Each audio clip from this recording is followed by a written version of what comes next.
اللہ تعالیٰ نے کم و بیش 1,24,000 انبیاء کرام زمین پر مبعوث فرمائے، جن کا مقصد بھٹکی ہوئی انسانیت کو راہ راست پر لانا تھا۔ انہی میں سے ایک حضرت داؤد علیہ السلام ہیں، جو کہ اللہ کے جلیل القدر پیغمبر گزرے ہیں۔ آپ کو اللہ تعالیٰ نے بادشاہت عطا فرمائی۔ آپ کا ایک قیمتی تخت تھا جس کا نام طاؤس تھا، جسے تخت داؤد بھی کہا جاتا ہے۔ ناظرین گرامی، اب سوال یہ پیدا ہوتا ہے کہ یہ تخت اس وقت کہاں ہے اور کس حالت میں موجود ہے۔ ناظرین، اوپر تصویر میں ایک جگہ ایک تخت پر ملکہ برطانیہ کی تاج پوشی کی جا رہی ہے۔ دوسری تصویر میں اس خالی تخت کی تصویر ہے۔ اس تصویر میں تیر کے نشان سے ایک پتھر کی نشاندہی کی گئی ہے، جو اس کرسی یا تخت کے بالکل عین نیچے ہے۔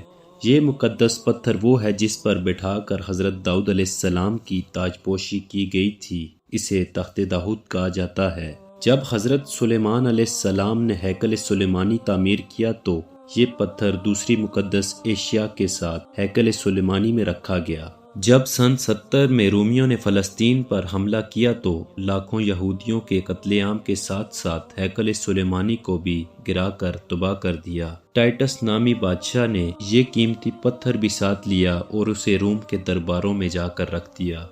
روم کے بعد یہ پتھر آئرلینڈ لایا گیا۔ آئرلینڈ سے اسکاٹ لینڈ لایا گیا۔ آئرش اور اسکاٹش بادشاہ اسی مقدس پتھر پر بیٹھ کر تاج پوشی کی رسم ادا کیا کرتے تھے۔ اسکاٹ لینڈ سے یہ پتھر انگلینڈ لایا گیا۔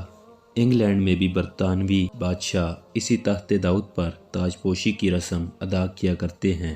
یہ پتھر اس وقت ویسٹ منسٹر ایبے برطانوی پارلیمنٹ کے ساتھ چرچ میں موجود ہے۔ اب سوال یہ پیدا ہوتا ہے کہ اس پتھر کی اگلی منزل کہاں ہے اور یہودی اس کی تلاش میں دن رات کیوں لگے ہوئے ہیں؟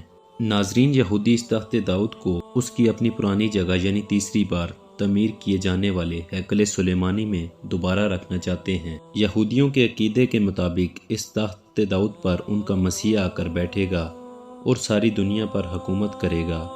وہ مسیح جسے ہم مسلمان دجال کے نام سے جانتے ہیں۔ عیسائیوں کا عقیدہ ہے کہ اس تخت پر ان کے مسیح حضرت عیسیٰ علیہ السلام آ کر بیٹھیں گے۔ یہ تو آپ کو بھی علم ہوگا کہ اس ہیکل کے تمام حصے یہودیوں نے تیار کر رکھے ہیں، صرف ان کو نصب کرنا باقی ہے۔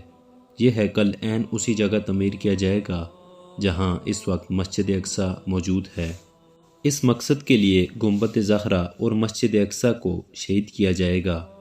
اور یہ بھی آپ نے سنا ہوگا کہ یہودیوں نے مسجد اقصی کی بنیادوں کو خفیہ طریقے سے مشینری استعمال کر کے کمزور کر دیا ہے۔ اب سوال یہ پیدا ہوتا ہے کہ کیا یہ سب اتنا آسان ہوگا اور ہم مسلمان صرف آنکھیں بند کر کے بیٹھے رہیں گے؟ جب مسجد اقصی، جو کہ مسلمانوں کا قبلہ اول ہے، گرائی جائے گی تو کمزور اور بکھرے ہونے کے باوجود مسلمان اٹھ کھڑے ہوں گے، چاہے کوئی سنی ہو، شیعہ ہو، وہابی ہو یا دیوبندی ہو، اپنے قبلہ اول کی شہادت کو کسی صورت برداشت نہیں کریں گے۔ اس معاملے میں آج بھی تمام مسلمان متحد ہیں۔ نتیجے میں آخری عالمی جنگ شروع ہوگی، جس کے بارے میں نبی آخر الزماں حضرت محمد صلی اللہ علیہ وسلم کی پیشگوئیاں موجود ہیں۔ وہ اتنی خوفناک جنگ ہوگی کہ حدیث پاک میں ہے، اس جنگ میں اتنی خون ریزی ہوگی کہ زمین لاشوں سے بھر جائے گی۔ ایک پرندہ زمین پر خالی جگہ کی تلاش میں اڑے گا، لیکن اسے زمین پر کوئی جگہ ایسی نہ ملے گی جہاں انسانی لاشیں نہ ہوں گی۔ حتیٰ کہ وہ تھک کر گرے گا تو جہاں گرے گا وہاں بھی لاشوں کا ڈھیر ہوگا۔ ناظرین، یہ جنگ ہر صورت ہو کر رہے گی۔ اس آخری جنگ کا ذکر تمام مذاہب کی کتابوں میں موجود ہے۔ مقدس کتابوں میں اس جنگ کا نام ہرمجدون، ارماگیڈن، حتیٰ کہ ہندوؤں کی کتابوں میں مہایدھ کے نام سے موجود ہے۔ ناظرین گرامی، یہودی اور عیسائی اس جنگ کے لیے مکمل تیار ہیں۔ ان کی ایک فوج نیٹو پوری تیاری کی حالت میں ہے، جبکہ مسلمان ابھی تک اپنے مسئلوں میں الجھے ہوئے ہیں۔ اللہ ہمیں سیدھے راستے پر چلنے کی توفیق عطا فرمائے۔